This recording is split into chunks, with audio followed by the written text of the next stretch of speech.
Administration were not entirely a surprise. We were taken completely off guard to discover that government revenues had also been overstated in the previous financial budgets to present a false picture of prudent fiscal consolidation. What the previous government had failed to account for and disclose was a snowballing GST and income tax outstanding refunds, which amounted to 35 billion ringgit as at May 2018. As painful as it may be, this money doesn't belong to the government, and this administration has made it a moral imperative to refund 35 billion ringgit back to companies and the people of Malaysia.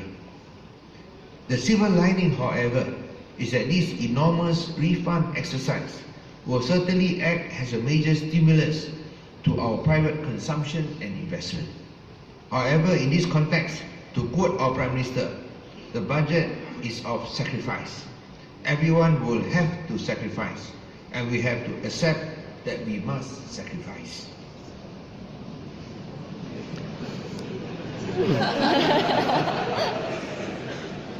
%24 only, huh?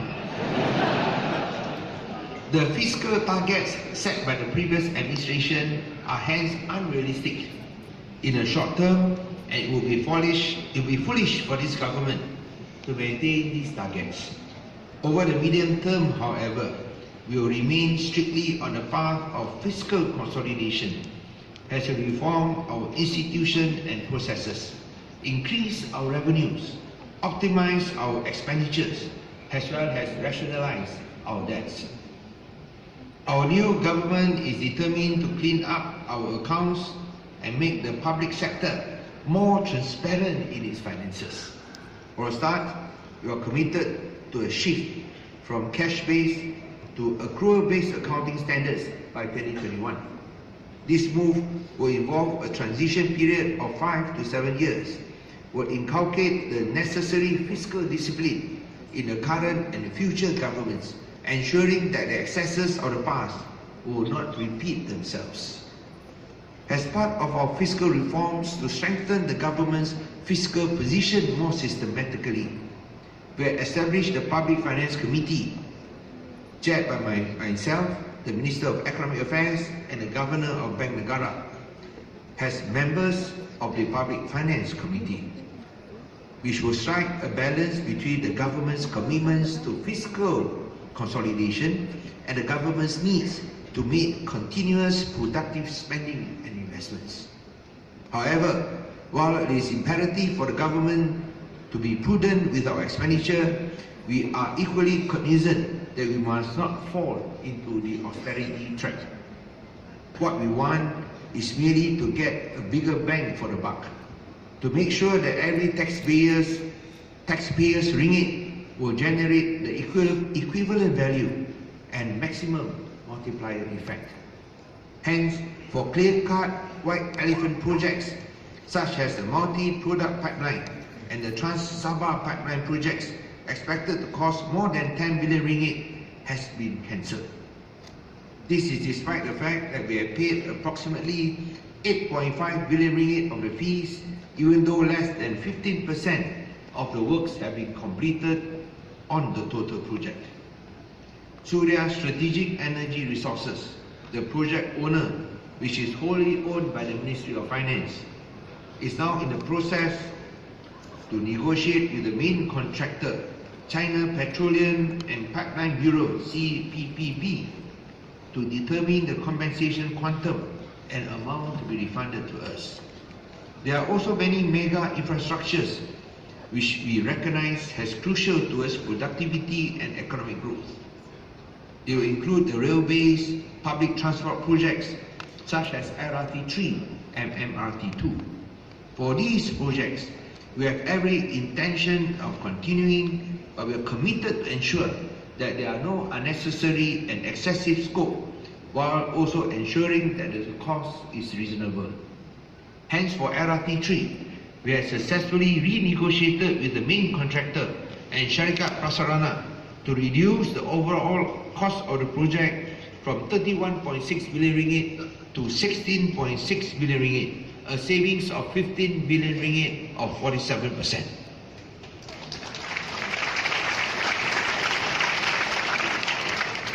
As I announced 2 days earlier, we had also successfully renegotiated the total scope cost for the MRT2 above ground contracts to be reduced by 23%, from 22.6 billion ringgit to 17.4 billion ringgit, a savings of 5.2 billion ringgit. However, when we could not agree on the appropriate cost reduction for the MRT2 underground works portion, after receiving necessary feedback from independent consulting engineers, we had little choice but to conduct an international open tender for the balance of the works on the underground portion. It must be highlighted that these actions are intended not only to save costs, and we expect more savings from MRT2 when the international tender for the underground portion is completed, but also to reduce the future debt and liabilities of the Malaysian government. A lower cost of construction means improved viability for the public transport system, lower ticket prices, and higher passenger traffic. Ladies and gentlemen, this new government believes that the business of government is not to be in business. Hence, in the coming years, you will see a slew of programs designed in part to unleash the full potential of the private sector. Whilst the previous administration only talked about a private sector-led market economy, the new administration will walk the talk. We have heard numerous complaints from investors and businessmen alike that our capital markets are too illiquid, controlled effectively by several government-linked investment corporations. This has resulted in a lower MSCI emerging markets weightage of only 2.5%. Let me repeat what I said. We heard you. We will reduce the government's direct participation in the equity ownership of companies so that the private sector can take the lead. For listed entities, this will definitely lead to higher average daily volumes for Bursa, whilst improving market liquidity. Of course, I will also be honest, as I promised to be an honest finance minister.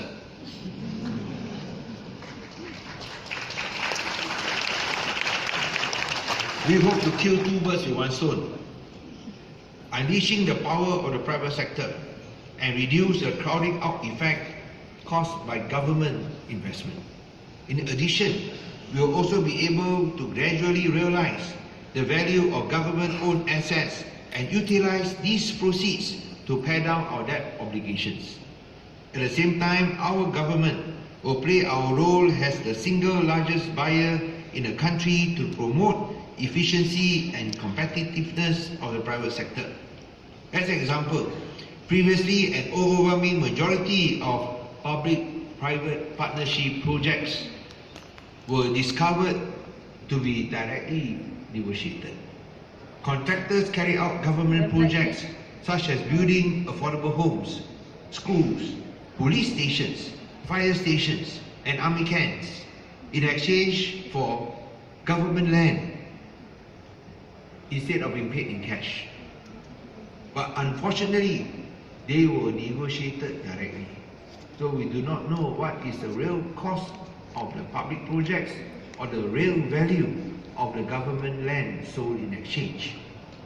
Under such opaque terms, corruption, extraordinary profits to crony companies, poor returns on investment, and increasing government debt load was the order of the day. Such a direct negotiated process perverted the model of PPP, public-private partnership, into a privatization exercise of crony capitalism. Through direct negotiation, the real value of government land was invariably underpriced, whilst the cost of public works were overpriced. The new true PPP model, or what our term has PPP 2.0 for Malaysia, would decouple the land swap by carrying out open auctions for the land to be sold, while at the same time executing an open tender for the project to be built. This will enable the government to achieve the highest revenue for the asset disposed while receiving the best value for the project to be awarded. The new model will be applied for all PPP projects that are still awaiting approval, as well as any projects in the future. There will be no cancellation of PPP projects. They will be continued, but under a different format and mechanism. Through this process, the private sector will be revitalized, as land assets can be sold to entities who are best able to maximize returns from their investment on the property, while projects will go to companies who are most competitive and competent. These are some of the examples of how we intend to allow the private sector to flourish and drive economic growth in Malaysia. I will certainly spend some more time elaborating on these initiatives and collaboration on how we can leverage on one another to bring back the roar of the Malaysian tiger. And of course, we are even willing to make government investments and allow the private sector to run it, provided that the maintenance cost is borne by the private sector and we can get value out of the successful running of these projects. Over the long term, our focus is to ensure that we will have sufficient and stable sources of revenue for the country's development. With this in mind, we have established the Tax Reform Committee to undertake a comprehensive review and reform of the overall tax system.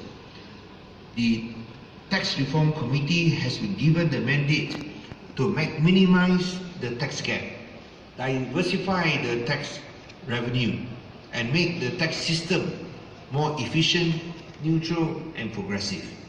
It is also tasked to explore ways to minimize tax leakages and evasion.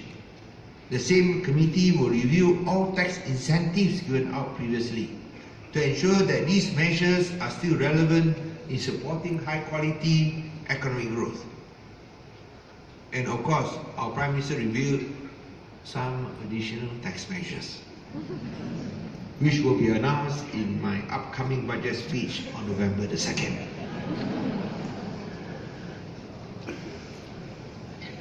To realize our potential, we are committed to fiscal sustainability, strengthening our resilience, achieving a sustainable and equitable growth for Malaysia, forging an entrepreneurial state, and improving the economic well-being of the rakyat.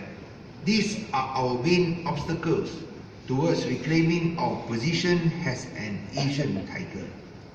Improving the well-being of the rakyat is basically about increasing their real incomes and higher purchasing power. Growth can only be sustainable if it is a private sector-led growth. Forging an entrepreneurial state will require collaboration from the main stakeholders, principally a 4P partnership comprising the public domains, private sector, professional bodies, and the people. Fortunately, despite the severe strains caused by the 1MDB scandals, our economic fundamentals are still sound, and Malaysia do not suffer from twin deficits, but will continue to enjoy a current account surplus. The monetary sector is robust, with banks enjoying low NPLs and well capitalized, with the capital market also stable. In the interest of transparency, fiscal consolidation will not be achieved easily, and we must be willing to expect some pain and even offer some sacrifice. We will need at least around 3 years to resolve the fiscal issues caused by the 1 trillion ringgit debt and the 35 billion GST and income tax refunds. And we believe that institutional reforms will allow the Malaysian economy and investors to see clarity, certainty, and confidence in the system. This will not be easy, may even be difficult for some, but I believe that it can be done. After all, it is always the darkest just before dawn. The new dawn in Malaysia after the 9th of May 2018 will not result in the same old. Instead, it will be viewed in history as an inflection point which brought good governance and key institutional, political and economic reforms which will transform the nation. Only then, this crouching tiger will be crouching no more. Thank you very much. Thank you, Yang Hormat Tuan Lim Guan Eng, Minister of Finance, Malaysia. And we certainly do look forward to the budget announcement on the 2nd.